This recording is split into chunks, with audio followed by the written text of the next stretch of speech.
आज हम देखने जा रहे हैं अल्टरनेटिंग करंट का एक बहुत important topic, types of AC circuits.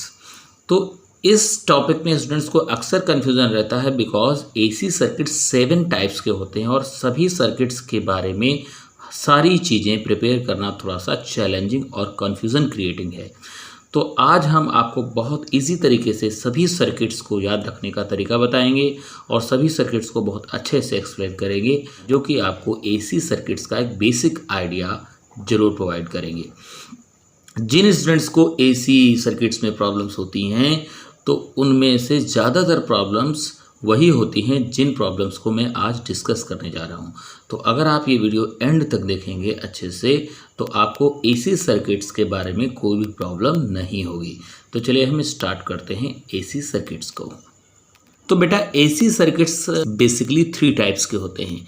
सबसे पहले R circuit, C/T means circuit. R circuit का क्या मतलब है? ऐसा सर्किट जिसमें केवल रजिस्टर लगा हो, रेजिस्टेंस लगा हो। अगर किसी सर्किट में केवल रेजिस्टेंस लगा हुआ है तो उसे हम आर सर्किट कहेंगे या प्योरली रेजिस्टिव सर्किट कहेंगे। उसके बाद दूसरा होता है एल सर्किट। एल सर्किट क्या होता है? ऐसा सर्किट जिसमें केवल इंडक्टर लगा हो। इंडक्टर का मतलब है कि इंडक्टिंग कॉइल। और उसके बाद सी सर्किट।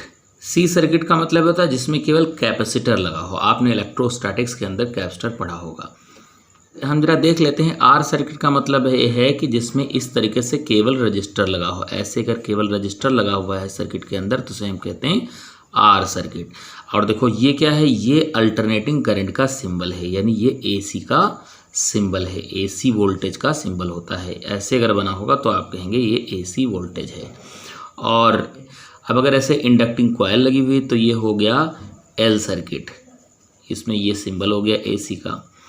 अगर केवल कैपेसिटर लगा हो सर्किट के अंदर इस तरीके से तो उसे हम कहते हैं सी सर्किट। ये कैपेसिटर केवल लगा हुआ है, ये एसी का सिंबल है, तो इस तरीके से हम सी सर्किट कहते हैं। फिर इनको मिला मिला के भी हम सर्किट बना लेते हैं। जैसे अगर कोई ऐसा सर्किट हो जिसमें एल और आर दोनों लगा हो तो उसे एल आर सर्किट कहते हैं। अगर सी और एल दोनों लगे हुए हैं तो एल सी सर्किट कहते हैं। और अगर तीनों एक साथ लगे हुए हों तो उसे हम कहते हैं एल सी आर सर्किट। तो स्टूडेंट जैसा कि मैंने बताया आपको बेसिकली 3 टाइप के एसी सर्किट्स होते हैं। एक आर सर्किट मतलब जिसमें केवल रेजिस्टेंस लगा हो, जिसे हम प्योरली रेजिस्टिव सर्किट भी कहते हैं। दूसरा एल सर्किट यानी कि जिसमें केवल इंडक्टर लगा हो, जिसे हम प्योरली इंडक्टिव सर्किट भी कहते हैं। और तीसरा सी सर्किट यानी जिसमें केवल कैपेसिटर लगा हो और जिसको हम प्योरली कैपेसिटिव सर्किट भी कहते हैं। तो अगला सर्किट हम बना सकते हैं इनको कंबाइन कर करके। जैसे एल और आर को कंबाइन कर दें तो ये बन जाएगा एल आर सर्किट। सी और आर को कंबाइन कर दें तो बन जाएगा सी आर सर्किट। एल और सी को कंबाइन कर दें तो बन जाएगा एल सी सर्किट। और अगर तीनों को कंबाइन कर दें तो ये बन जाएगा एल सी आर सर्किट। तो कितने टाइप के सर्किट हुए देखिए जरा, 1 2 3 4 5 6 एंड 7, जिसमें ये आर सर्किट, एल सर्किट और सी सर्किट तो प्योर सर्किट हैं। बाकी क्या है?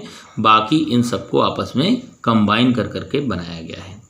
तो इन सभी सर्किट्स का काम क्या होता है? ये सारे सर्किट्स अल्टरनेटिंग करंट को अपोज करते हैं, यानी ऑब्स्ट्रक्शन प्रोवाइड करते हैं करंट को। ये सर्किट सारे सर्किट क्या होते हैं? आर सर्किट हो चाहे एल सर्किट चाहे सी सर्किट, सभी क्या करते हैं? अल्टरनेटिंग करंट को ऑब्स्ट्रक्शन प्रोवाइड करते हैं, यानी उसके फ्लो का अपोज करते हैं।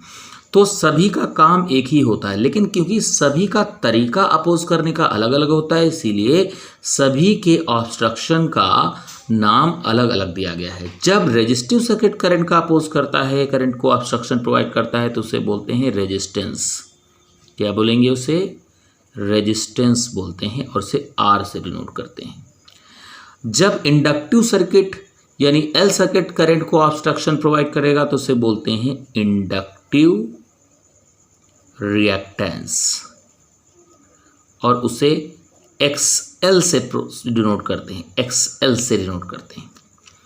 जब सी सर्किट करंट को ऑब्स्ट्रक्शन प्रोवाइड करेगा तो इसे बोलते हैं कैपेसिटिव रिएक्टेंस, तो इसे बोलते हैं कैपेसिटिव रिएक्टेंस और इसे XC से डिनोट करते हैं।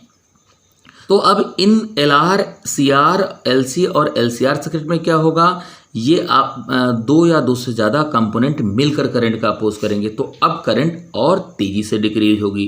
तो जब करंट बहुत तेज़ी से डिक्रीज होती है तो इसे बोलते हैं करंट को इम्पीड करना, यानी करंट बहुत तेज़ी से घट गई। करंट का इम्पीड करना मतलब करंट बहुत तेज़ी से घट रही है।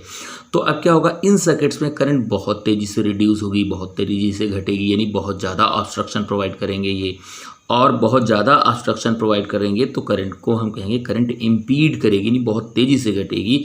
और इसीलिए इनके थ्रू ऑफर्ड ऑब्स्ट्रक्शन को हम लोग बोलेंगे इम्पीडेंस।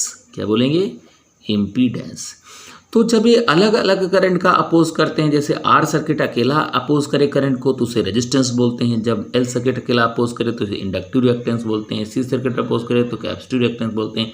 बाकी जब दो या दो से ज़्यादा मिल के अपोज करते हैं, जैसे LR, CR, LC और LCR सर्किट में, तो इसे हम बोलते हैं इम्पीडेंस। इम्पीडेंस को हम लोग डिनोट करते हैं Z से।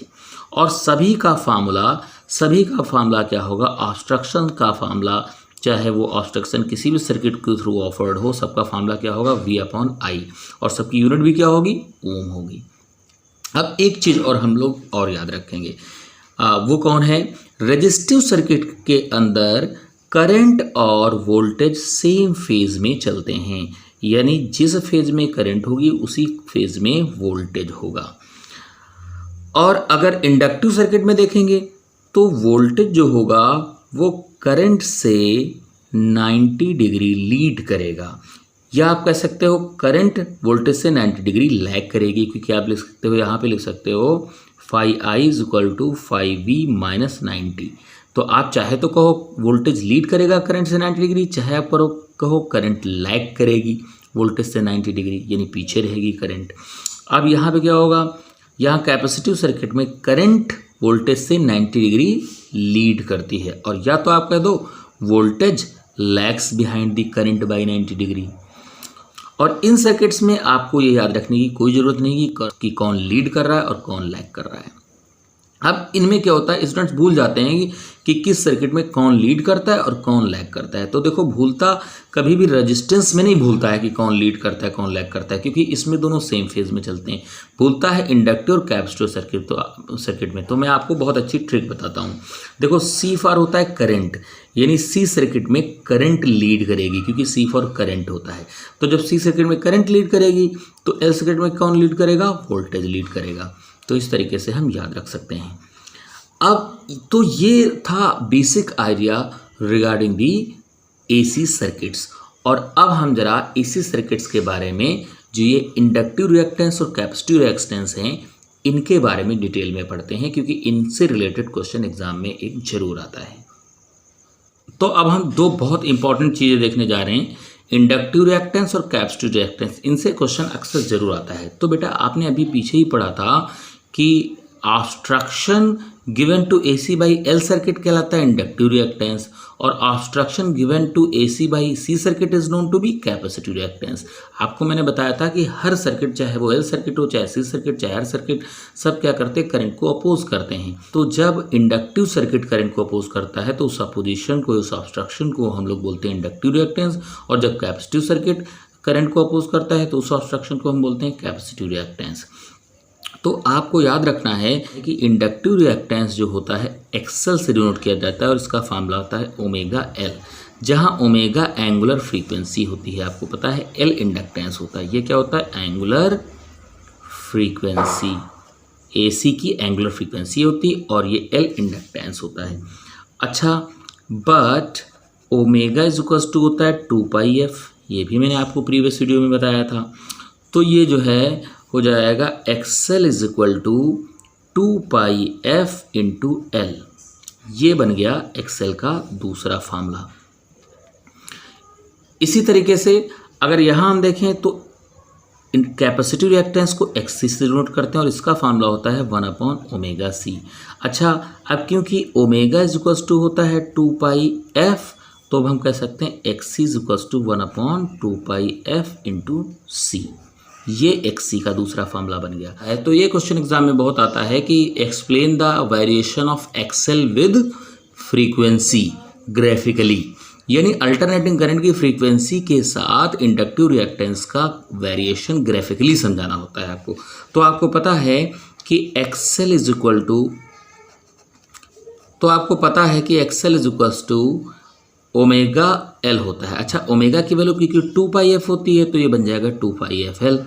अच्छा, अब ये 2 पाई और एल कांस्टेंट होता है भाई, 2 पाई तो कांस्टेंट है, ये एल क्या है इंडक्टिव रिएक्टेंस, तो ये कांस्टेंट हो गया। तो जब जब कांस्टेंट हटता है प्रोपोर्शनलिटी का साइन आ जाता है, तो आ जाएगा एक्सएल प्रोपोर्शनल टू एफ, यानी कि इंडक्टिव रिएक्टेंस फ्रीक्वेंसी के प्रोपोर्शनल होता है। तो जब एक क्वांटिटी दूसरे के डायरेक्टली प्रोपोर्शनल हो तो हमेशा याद रखिएगा ग्राफ कैसा बनता है, ग्राफ हमेशा जो है straight line passing through origin बनेगी। यानी कि अगर हम फ्रीक्वेंसी इधर ले लें और एक्सेल इधर ले लें तो ये बन जाएगा straight line passing through origin. क्योंकि देखो यहाँ बन जाएगा ये y equals to mx type का ग्राफ बन रहा है, तो y equals to mx type का ग्राफ हमेशा straight line passing through origin होती है। तो ये बन गया graphical variation of inductive reactance with frequency of AC। तो इसी तरीके से क्वेश्चन एग्जाम में रहता है explain the variation of capacitive reactance with frequency of AC। तो इसी तरीके से इसमें भी कर लेंगे भी। आपको पता है कि कैपेसिटिव रिएक्टेंस का फॉर्मूला होता है x इक्वल्स टू 1/ωc। तो अब फिर से क्योंकि ओमेगा इक्वल्स टू होता है 2 पाई f, तो हम इसे कह सकते हैं x equal to 1/2 pi f into C. अब फिर से यहाँ 2 पाई f और ये कैपेसिटेंस कांस्टेंट हो गया, तो जब ये प्रोपोर्शनलिटी हटेगा तो आ जाएगा, तो जब ये कांस्टेंट्स हटेंगे तो आ जाएगी प्रोपोर्शनलिटी, तो 1/f बन गया, यानी x inversely proportional to f। तो इनवर्सली प्रोपोर्शनल का ग्राफ हमेशा याद रखिएगा कैसे बनता है। आप क्या करोगे, इस तरीके से 2 एक्सेस ड्रॉ कर दोगे। अब फ्रीक्वेंसी को अगर मैं x एक्सेस पे ले लूँ और कैपेसिटिव रिएक्टेंस को y एक्सेस पे ले लूँ तो रेक्टेंगुलर हाइपरबोला बनता है। इस तरीके से ग्राफ बनेगा और ये जो है इस तरीके से ग्राफ बनेगा। तो इस तरीके से ये कुछ basic informations regarding AC circuits थी जो कि एग्ज़ाम में बहुत ज़्यादा आती है। हम अगले वीडियो में आपको समझाएंगे कि इम्पीडेंस ऑफ LCR सर्किट कैसे निकालते हैं और रेजोनेंस वगैरह के बारे में बात करेंगे और कुछ इंपॉर्टेंट न्यूमेरिकल प्रॉब्लम्स भी देखेंगे। तो तब तक चैनल पे आप बने रहिए और अगर आप चैनल पर नए हैं तो हमारे चैनल को सब्सक्राइब करिए, इस वीडियो को लाइक करिए और अपने दोस्तों में ज़्यादा से ज़्यादा शेयर करिए। मिलते हैं अगले वीडियो में। Thank you so much.